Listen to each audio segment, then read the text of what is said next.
para po sa kasunod na serye ng ating lektura sa kasaysayan at kulturang Pilipino. Ang tatalakayin ko po ngayong araw ay may pamagat na ang niyog sa pagsasakasaysayan at pag-aaral ng kultura. Patungkol ito sa mga kaalamang bayan, sa niyog, mula sa mga bugtong at sa lawikain, bilang patunay na hindi tamad ang mga Pilipino. Ako po si Romeo Peña, ang magsisilbing tagapagtalakay po natin ngayong araw. Umpisahan natin ang paksang ito sa pagbabalik tanaw sa isang talampang kasaysayan ng isang kilalang chronicler sa panahon na nanakop yung mga Kastila sa Pilipinas. Ang babalikan nating chronicler ay si Antonio Pigafetta. Nakatala ito doon sa kanyang librong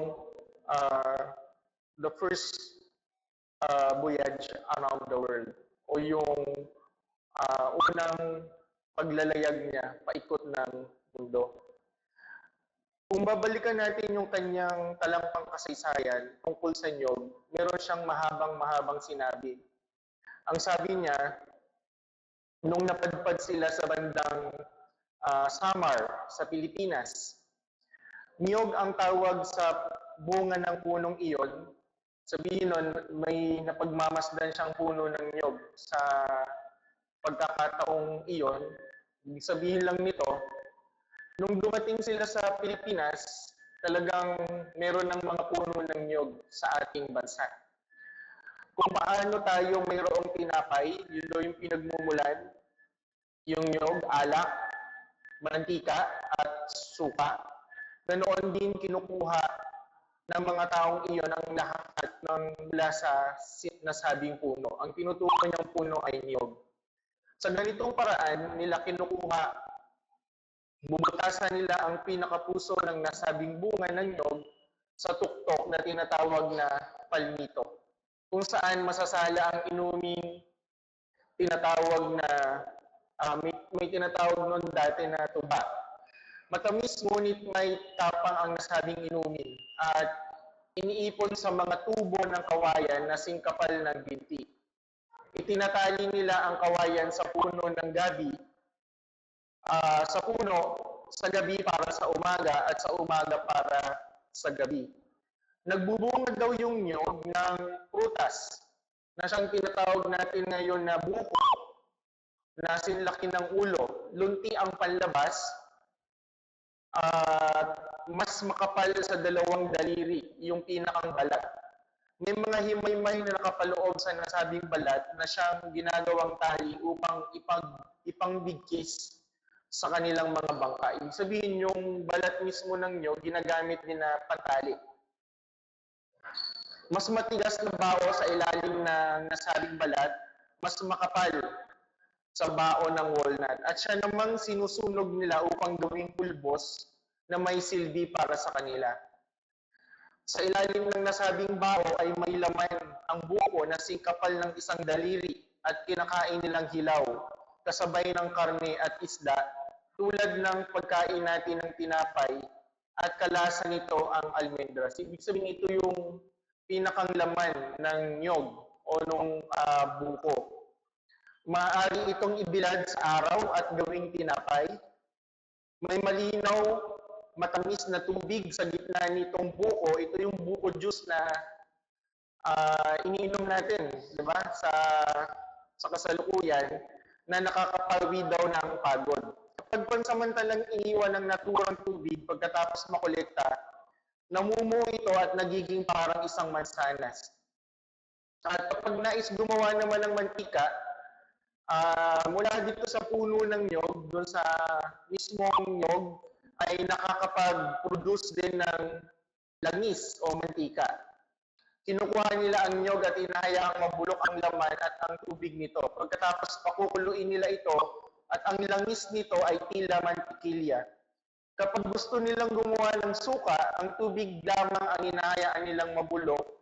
pagkatapos ay binibilad sa araw at ang resulta ay suka na parang ah, puting alak. Maaaring gumawa naman ng gatas. Ito yung gata. Yung tinatawag nating gata ngayon, sapagkat nakagawa sila ng kaunti. Kinayod yung laman ng niyog at saka inihalo ang mga nakudkod sa sarili nitong tubig na siyang sinala sa tela. At sa gayon ay nakakuha ng gatas tulad ng gatas ng kambing. Katulad ang mga punong iyon ng mga palma ng datiles. At kahit hindi sila makinis at di kasing mabunga tulad ng huli, kayang tugunan ng 2 puno ang pamilyang may 10 miyembro sa pamamagitan ng 1 puno sa loob ng 1 linggo. At yung isa pang puno ay sa susunod pang 8 araw. Sapagkat kung hindi nila ito gagawin, matutuyo ang mga puno, tumatagal daw ng 1 siglo. Pag sinabing 1 siglo, 100 years ang mga puno ng niyog. So maaga pa lang, naobserbahan na ni Antonio Pigafetta na mahalaga yung puno ng niyog sa mga Pilipino noon, sa sinaunang bayan. Hindi ito binitbit ng kahit sinong magdayuhan sa Pilipinas. Ibig sabihin, sa kapuluan ng Pilipinas, meron na talagang puno ng niyog. Bago pa dumating ang mga Kastila, bago pa dumating ang mga Amerikano, bago pa dumating ang mga Hapon. Ito yung patunay na nasa kamalayan na natin at nasa kultura na natin yung niyog, yung pagniniyog o yung kultura mismo nung pagkonsumo dito sa pinakamahalagang pananim natin sa ating bansa. Ito yung mga patunay, yung mga talampang kasaysayan na patunay na meron ng niyog sa Pilipinas bago pa man dumating ang mga nanakop sa Pilipinas. Sabi ni George Hicks, the coconut is widely distributed throughout the Philippines, yet it is not local to the country. So, pinatunayan niya na sa buong Pilipinas, widely distributed na talaga ang puno ng niyog. Hindi lang sa Visayas, hindi lang sa Mindanao, kundi meron din sa Luzon. When Magellan arrived in 1521, he found the islands abundant with coconut trees. Yan. Nung dumating si Magellan noong 1521, sabihin, malago na ang mga puno ng niyog sa bansa. At sinabi rin ni F.C. Cook, isa ring nagtala ng kasaysayan patungkol sa coconut. The Philippine trade in copra before the Spanish occupation and even throughout the major portion of the Spanish period was largely local. Ibig sabihin nun, meron na talagang Philippine trade ng coconut o copra. Bago pa man dumating yung Spanish occupation at yung mahabang Spanish period sa Pilipinas. Pinatunayan ulit ni George Hicks the importance of the coconut recognized at this early stage prior to Spanish rule, when the natives obtained part of their sustenance from the tree. Yan yung binabanggit ni Antonio Pigafetta na 2 puno ng niyog ay kayang-kayang i-sustain yung pangangailangan ng isang pamilya sa halos 1 siglo o 100 years.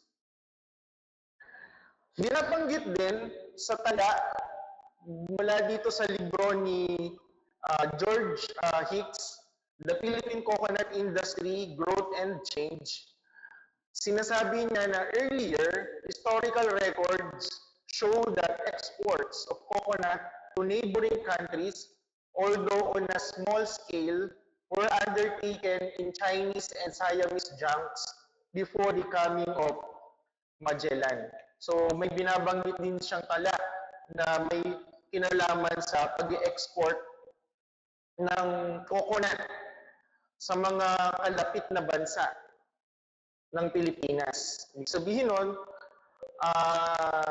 meron ding nagsasabi na hindi ito lokal lang na industriya, may nagsasabi rin na ito ay ine-export sa labas ng bansa.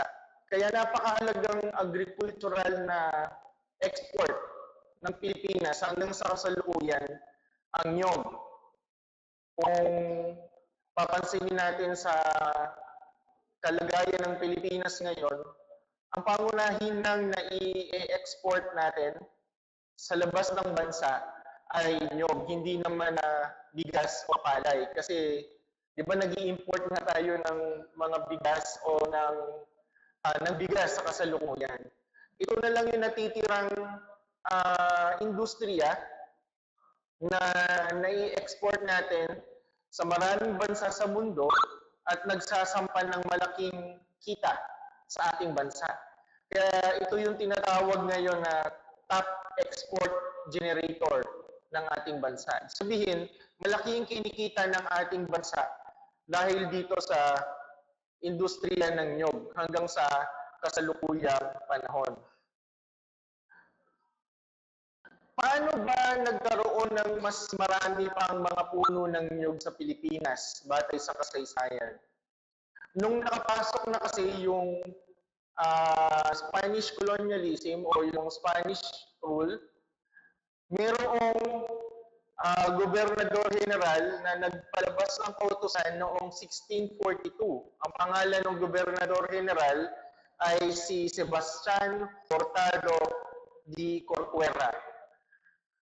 Madali pang tandaan ngayon yung pangalan ni Gobernador General Corcuera kasi may isang bayan sa Romblon ipinangalan sa kanya. Dito kay Gobernador General Corcuera. Sabi doon sa ipinalabas ng kautusan, kapag daw ang mga Indio, yan yung tawag doon sa mga ninuno natin sa sinaunang bayan, tawag nila yan, perspective nila yan. Kapag daw hindi nagtanim, kasi mahalaga yung industriya ng nyog eh. Mahalaga yung nyog sa kanila. Nung dumating sila, mas lalo itong dapat i-produce kasi nadagdagan yung mga tao na gustong makinabang doon sa industriya ng nyog o doon sa mga nyog.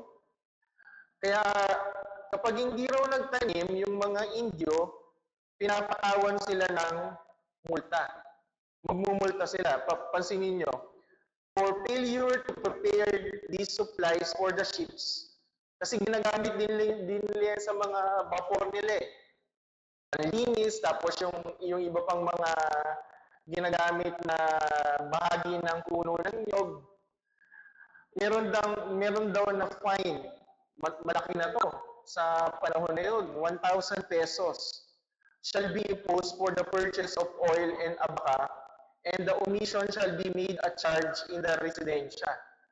Loss of office shall be incurred, and for the inferior officials, a penalty of 2 years in the galley without pay. Sabihin nun, dahil kailangan din ng mga Kastila yung nyog, kailangan paramihin yung production. Pag hindi na-meet yung production, ang sinisisi ngayon yung mga Indo o yung mga Pilipino. So, ganoon yung naging sitwasyon noon. Pansinin nyo nung inobserbahan ito ni Antonio Pigafetta, di ba? 2 nyog, puno ng nyog, sapat na sa isang pamilya. Pero nung dumating sila, hindi na yun sumapat. Kaya nagpalabas na sila ng kautusan na kailangan magtanim ng mas marami pang nyog. Kaya talagang lumawak yung mga nyugan, yung plantasyon ng nyog sa buong bansa. Kaya hanggang ngayon, ganun pa rin naman yung sitwasyon, nababawasan, pero kahit pa paano, ay patuloy pa rin yung industriya ng nyog sa ating bansa. Kaya yung ganung kautusan ni Gobernador General Corcuera, nagbulid sa maraming Pilipino para matawag na tamad. Kapag hindi sila nagtanim, katuwiran naman ng mga Pilipino, so, nung wala naman kayo, 2 puno, okay sa amin eh. Pero nung dumating kayo, mas marami yung gusto ninyong itanim namin. Diba? Mas marami yung gusto ninyong itanim, kapag di kami nagtanim, mumultahan kami, at tawagin nyo kaming tamad. So yun yung perspective ngayon na panloob. Diba? Kaya maraming mga Pilipino noon na tinawag na tamad o itinataw yung salitang katamaran. Dahil yung iba hindi nasusunod yung kautusan ng gobernador general sa panahon na iyon. Ito ngayon yung pagpasok naman ngayon ng mga paring Kastila, kung paano nila ngayon ipatol yung katamaran sa mga Pilipino. May tala ngayon, yung isang paring Kastila, ang pangalan ay Juan Francisco de San Antonio. Meron siyang isang kronika, yung Crónicas de la Provincia de San Gregorio Magno. Ang sabi niya, tingnan niyo yung sinabi niya, "These are all the benefits which the coconut gives the Indio, and yet it is necessary to establish a system." So yan yung sinasabi na system na ipinalabas ni Corcuera, ni Gobernador General Corcuera. To get them plant the palms and make certain that so many benefits are not lost because of their laziness.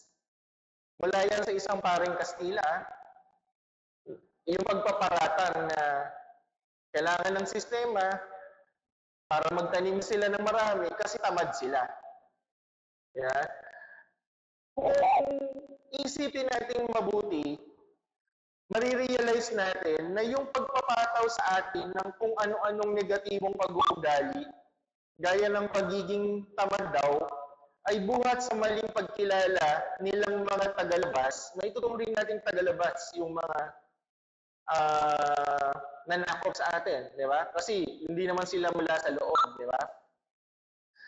Yung mga perspective nila na ipinapataw sa atin, wala kasing lubusang pag-unawa doon sa ating kalagayan, sa ating kultura, sa kalinangan at kabuluhan ng mga Pilipino, yung pagpapahalaga ng mga Pilipino sa ugnayan ng tao at kalikasan. Bakit nga naman kami magtatanim ng marami? Sapat na yung dalawa na puno ng nyog. Tapos nung dumating kayo, gusto nyong pagtanimin kami ng marami kasi kailangan nyo rin yung nyog. Diba?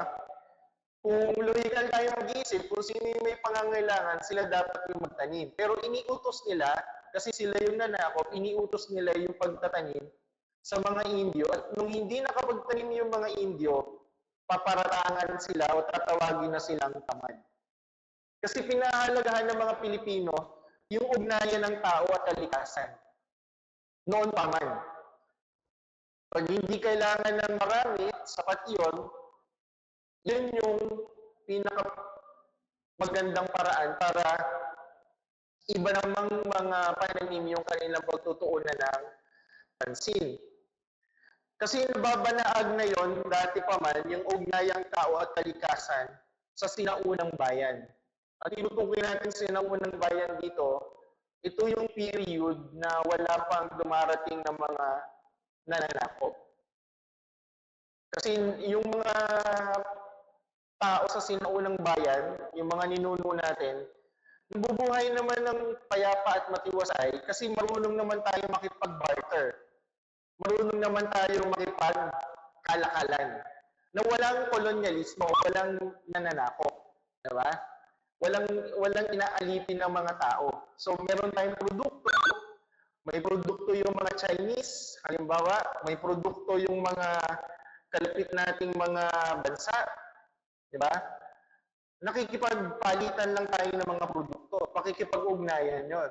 So walang nagaganap doon na pananakop at walang nagaganap doon na pang-aalipin. Kung titingnan natin. Wala naman talagang pagkukulang sa puno ng nyog kung hindi sila dumating sa ating bayan. So, nalalaman natin ngayon kung ano yung halaga ng puno ng nyog sa sinaunang bayan at paano rin ito napakinabangan ng mga Kastila. Hanggang Kastila naman na kinabang doon sa puno ng niyog, sa mga puno ng niyog sa atin. Bagamat pwede rin natin kilalanin na dumami yung puno ng niyog kasi nga napilitang magtanim yung mga Pilipino, di ba? Pero kung tutusin, dadami at dadami rin naman yun dahil yung populasyon ng Pilipinas noon ay palaki rin ng palaki. Di ba? So hindi mananatili na kakaunti talaga yung puno ng niyog. Darating yung panahon na darami at dadami rin yung puno ng niyog sa panahon na yon. Naging mahalagang bahagi ng produktong agrikultural ang niyog hanggang sa pagsapit ng ika-20 siglo. Kahit nga ngayon di ba? 21st century. Mahalagang bahagi pa rin ng produktong agrikultural ang niyog.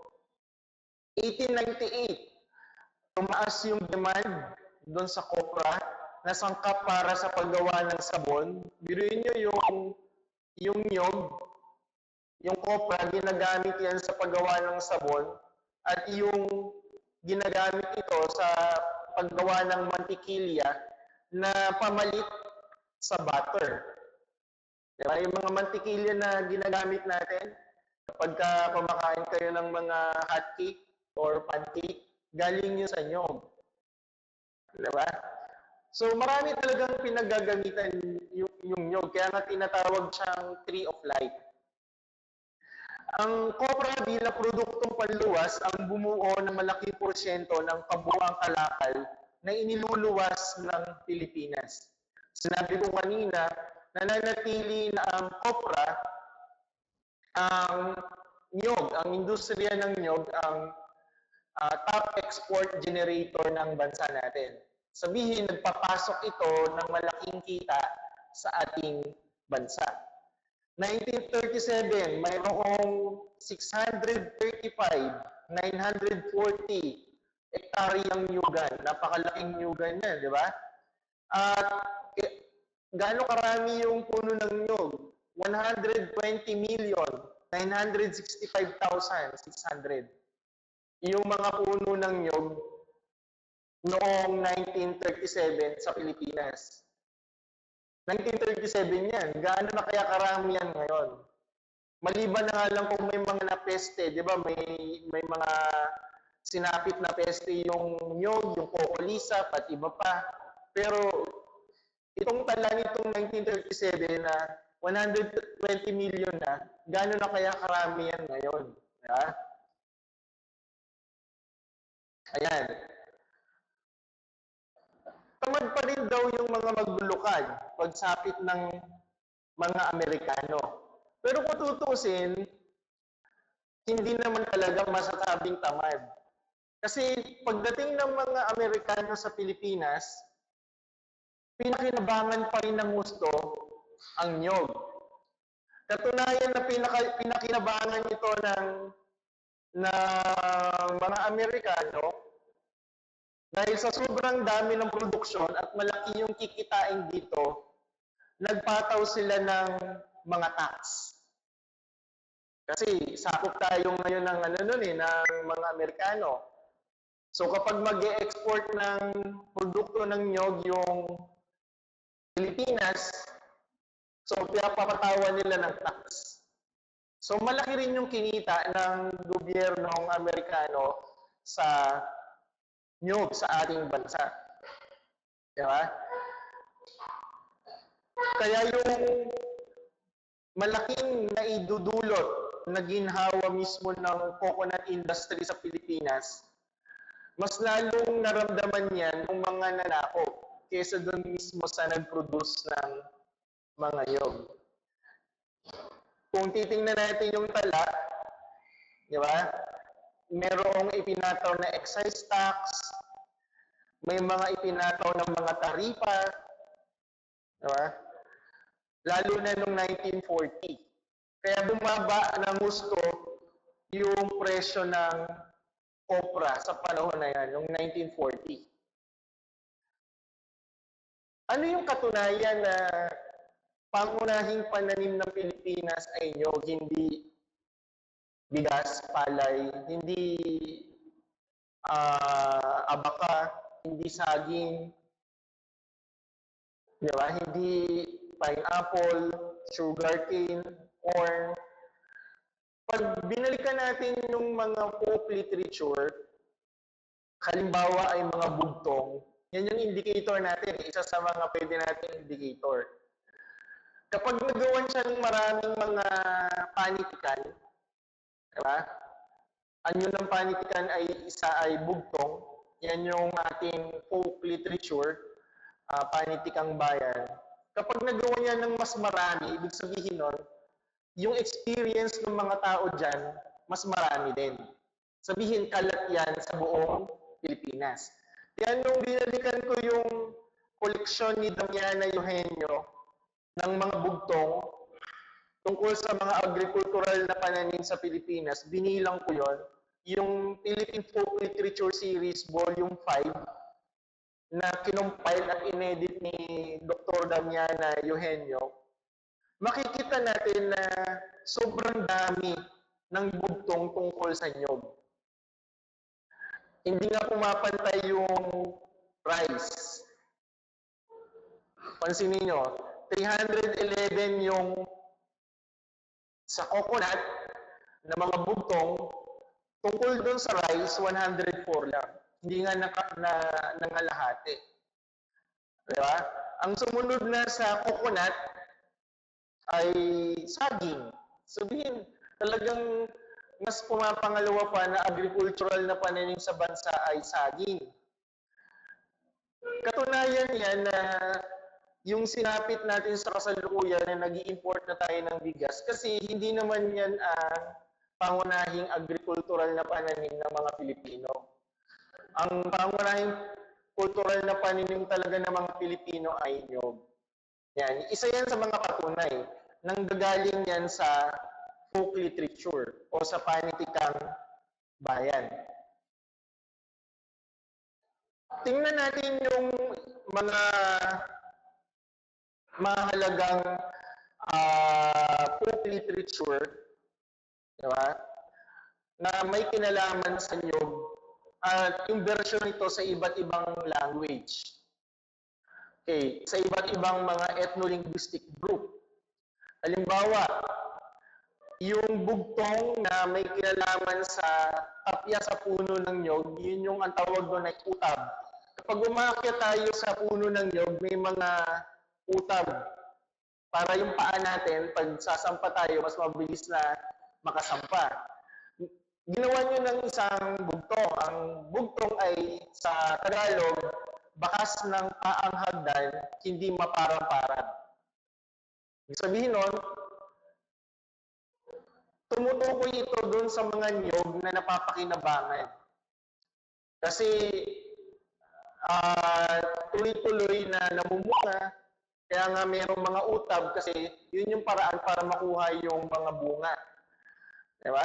Na kinukopra or pinipitas para maging buko. Yung binibenta bilang mga buko juice, di ba?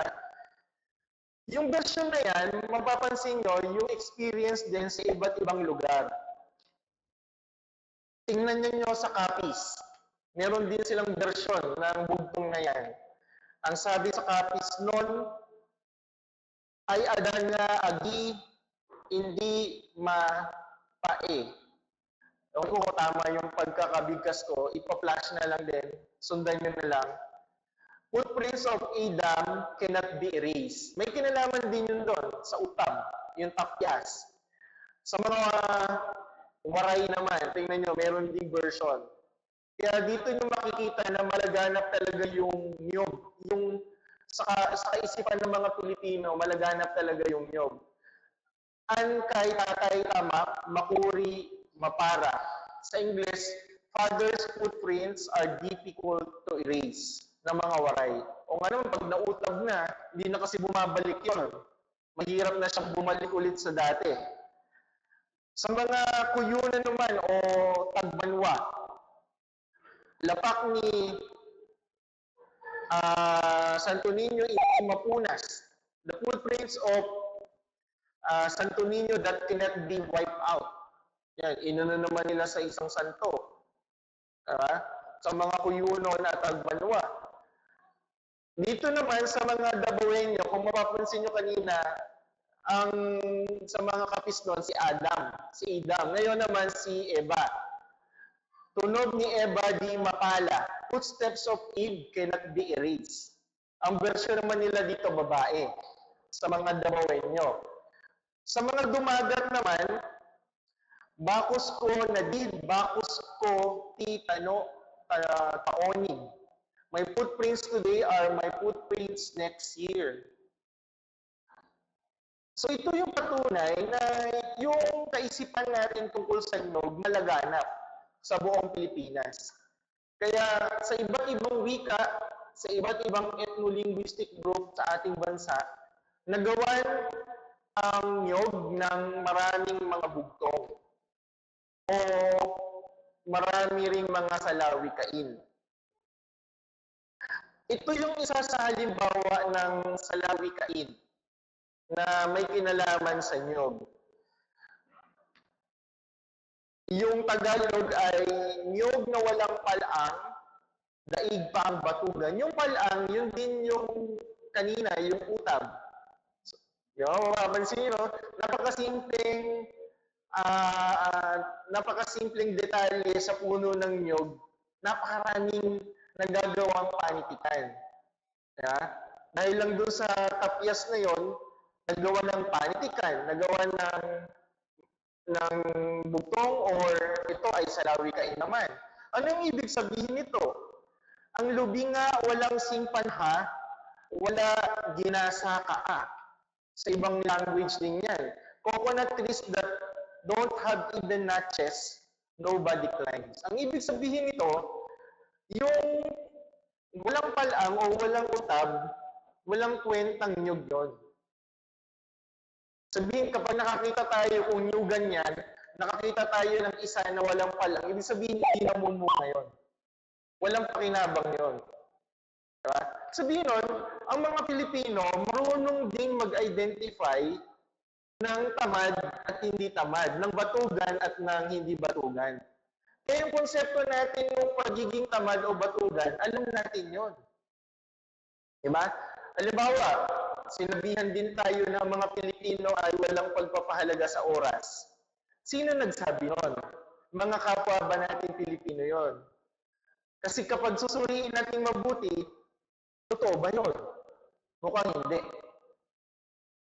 Kasi pagbabalikan natin yung mga panitikan din natin, halimbawa sa salawikain, may salawikain tayo na daig ng maagap ang masipag. Ang ibig sabihin nun, may pagpapahalaga yung mga Pilipino sa oras. So baka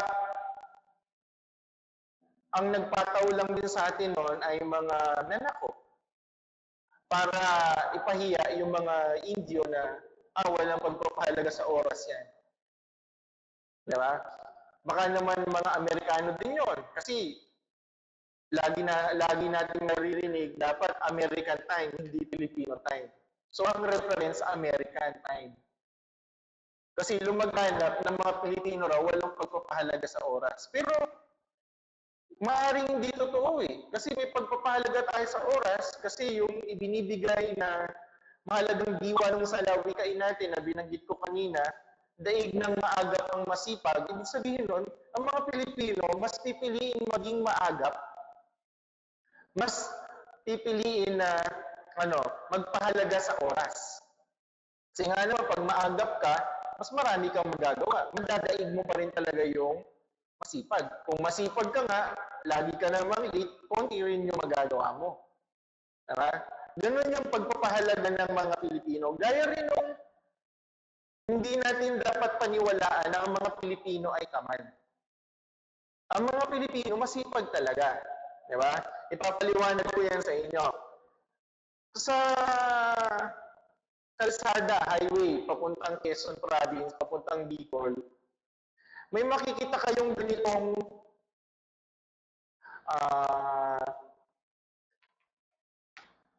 sabihin natin bantayog. May makikita tayo isang bantayog na ganito, nakalagay, walang tamad sa Quezon. Pero yung picture niya, sa bantayog, yung lalaki na nakahiga sa ilalim ng puno ng nyog. So, pag tinignan nyo mabuti, parang hindi naman tama yung larawan o yung mismong bantayan doon sa sinasabi. Pero sa kasaysayan, tama yan. Hindi nangangahulugang natutulog siya sa tirik na araw ay tamad siya. Yan ay magsasakang Pilipino. Halimbawa ay magkukopra, halimbawa. Yan daw yung patunay na tamad yung mga Pilipino, yung picture na hindi. Yan yung katunayan na masipag ang mga Pilipino. Kasi ganito yan. Ang isang magsasakang Pilipino, gigising yan ng maaga. Mga alas 4, alas 5, pupunta na agad yan sa bukid para magsaka. Hanggang hindi pa tirik na tirik ang araw. Tuloy-tuloy yan ang magsasaka. Sa bandang tanghali, ano yan, dinadala ng pagkain o kaya may baon na siyang pagkain. Diba? Tirik na tirik yung araw, kakain. Ang mga Pilipino talagang nagpapahinga kapag tirik na tirik yung araw, kalilipasin. Pagkakain, di ba masarap naman talaga matulog. Yung isang magsasaka na hirap na hirap pagsaka mula umaga hanggang sa tanghali, hahanap muna ng panahon para magpahinga ng kaunti. Yan yung panahon ng pagpapahinga niya. Hanggang lumipas muna yung tirik na araw. Diba? Tropical ang bansang Pilipinas. Kaya yung tirik na araw, normal yan para sa tao na kahit magsasaka na iwasan yon para hindi siya magkasakit pag nabilad siya ng gusto sa araw. Kasi yung mga nanakot sa atin galing doon sa mga bansang malalamig. Kahit tirik na tirik yung araw sa Europa, malamig. Kaya yung mga Kastila, alimbawa mga Guardia Civil na may kasamang mga naglalakbay ng mga Kastila. Paglalakbay sila sa mga nayon. Pinipili nila tanghaling tapat, tirik na tirik yung araw. Kasi iginagaya nila sa Europa na kapag tirik na tirik yung araw, doon yung magandang panahon para maglakbay. Ang makikita nilang senaryo, maraming mga magsasaka sa tanghaling tapat natutulog sa ilalim ng puno. At doon papasok sa isip ng mga madalas na naglalakbay na yon na gumagawa pa ng mga travel memoir, ay yung mga Pilipino tamad. Kasi tanghaling tapat, nung naglalakbay kami, kailangan magtrabaho, kasi sa kanila nagtatrabaho kapag tanghaling tapat. Kasi malamig naman eh. Sa bansa natin, hindi ganoon. Nilalagay nila sa mga memoir nila, tanghaling tapat, natutulog, hindi nagtatrabaho. Hindi nila inalam anong oras ba gumising yon. Ilang oras na ba nagtrabaho yon? Anong oras ba bumalik sa pagtatrabaho yon? Nasasaktuhan lagi kapag naglalakbay sila, nakikita yung mga Indyo, mga magsasaka, natutulog sa ilalim ng puno, nagpapahinga. Pero hindi nangangulugan na tamad sila. Kasi pag lumipas yung oras na tirik yung araw, babalik ulit yan sa pag-aararo, sa pagsasaka, sa pagtatanim. Ano oras yan uuwi? Bandang alas 5, alas 6. Lampas pa nga ng 8 oras yung pagtatrabaho nila kung tutusin. Yun ba, masasabi nating tamad yung mga Pilipino? Hindi.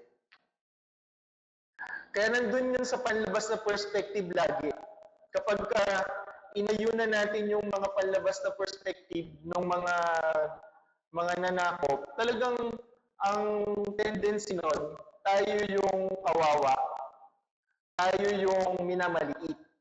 Pero hindi nila alam na tayo talaga yung nagsasakripisyo at yung mga Pilipino talaga ang nagtatrabaho ng gusto. Kaya yung ganyang image, hindi yan mali. Tama yan. Kaya pag sinabing walang tamad sa Quezon, taga Quezon province din kasi ako, totoo yan na nangyayari. Kasi anak din ako ng magkukopra eh. Nung bata ako, sumasama rin ako sa pagkukopra. Pagkatapos nga naman namin mananghalian sa gitna ng araw, tirik na araw, Yung tatay at nanay ko at saka yung mga kasama namin sa pagkukopra, naghahanap muna ng mapupwestuhan para matulog. Ang madalas nga nilang kinukuha ang pwesto, yung mga hindi namumunga, may pakinabang pa rin. Kasi baka malaglagan nga naman sila ng puno ng ng bunga ng nyug kapag kapumesto sila doon sa namumunga. Diba? So, nangyayari yun. Paglipas ng ilang oras, hanggang 2 oras malamang alas 12 yan hanggang alas 2, babalik ulit sa pangangawit ng nyog, pagbubunot ng nyog, at marami pang ibang gawain. Yun yung gusto nating ipakita sa lekturang ito, na yung sa kasaysayan, mababalikan natin yung mga bagay na makabuluhan para makita natin kung ano yung naging kalagayan ng mga Pilipino sa kasalukuyan. At yung kultura natin, napaka-unique. Napaka-unique ng kultura natin na kailangan lang din nating suriin, balikan ng mabuti para maging tama yung ating perspective. Baka kasi naniniwala na tayo sa mga bagay na ipinataw lang sa atin, pero hindi natin nasusuri. Diba? Kasi pag ako sinabihan na may narinig ako na, ay mga Pilipino naman tamad. Tatanungin ko muna, ano yung mga dahilan kung bakit naging tamad? Ano yung mga patunay? Diba? Pero sa isang tao na nagkaroon ng tsansa na aralin, magkaroon ng pagkakataon na mapakinggan yung mga lektura na kagaya nito, alam niya na may mga pagkakataon talaga na kailangan lang din natin ituwid. Tingnan yung kasaysayan, mabuti yung kasaysayan. Diba? Lalo na yung topic natin ngayon tungkol sa puno ng nyog. Ang akala ng marami, binitbit lang din sa atin ng mga Kastila, mga Amerikano, yung nyog. Tapos nakinabang na tayo doon. Hindi. Paal sa mga Pilipino na meron na talagang puno ng nyog na napapakinabangan at talagang ito ay pangunahing agricultural na pananim ng mga Pilipino sa sinaunang bayan. Yun lang ang aking lektura sa araw na ito. Sana may natutuhan kayo sa maiksing lektura na ito na may kinalaman sa nyog bilang paraan ng pagsasakasaysayan at pag-aaral ng kultura at yung pagtalakad din natin doon sa mga kalamang bayan na mapupulot natin doon sa mga panitikang bayan o folk literature ng ating bansa. Maraming salamat sa inyong pakikinig.